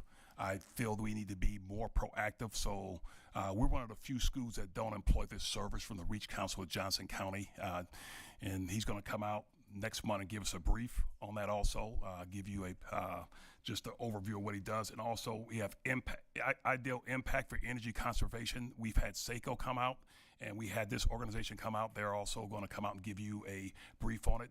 I like this program a lot better because it doesn't require us to take out a loan and we start getting money back right away. If they don't save us money, they don't get paid. And we get 20% of that savings. They get 80%, but he's going to come out and brief you. He just signed a contract with Godly ISD and also Cedar Hill last week. Okay. Yeah. Thank you. Just in your reports, turf. Can you give us an update on turf? Yes, sir. They started manufacturing that on March 5th. I have to double check with Chase where he's at right now, but they did start manufacturing of our turf on March 5th. Have we prepared any signage or communication with the community about what day officially the field is going to be locked up and not accessible to anyone? No, we have not, sir. Because I know that could affect not only the school but the community. So Yes, sir. And we still feel good it'll be complete for graduation? Yes, ma'am. Okay, good. Thank you. Mr. Martinez has just an update here, Mr. Martinez. Good.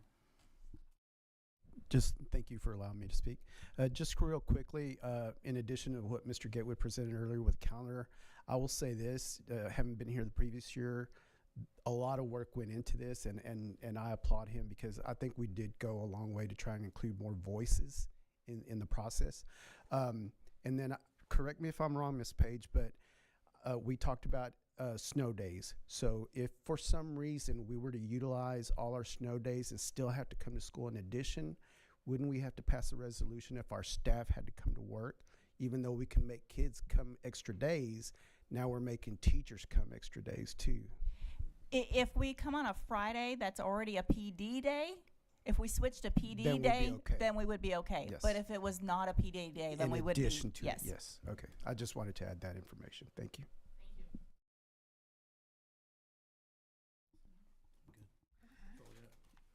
We'll go to item number 24, board request for additional items. And our next scheduled meeting is going to be the 24th, not the 10th. I have a request, if we could get an update on the substitute at the next meeting, which one, where we are on all of that, and if we're, So my question to you would be, do you want to actually hear from the companies? Do you want us to vet the I think companies just, and then allow a report to you? yeah.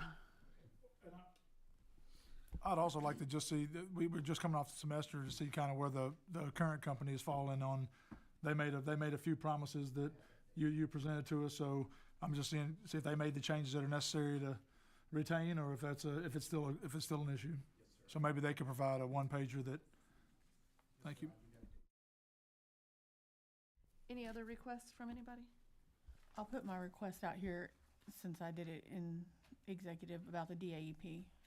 Okay. Yeah, so I'd just like some information on DAEP of either figuring out because what we have online and what we give to our parents at intake is not the same, so it doesn't actually mesh up.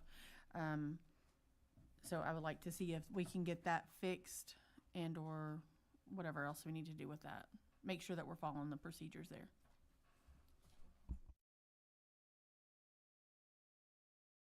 Anything else? No? We will go to item number 25, adjourn at 9:33 p.m.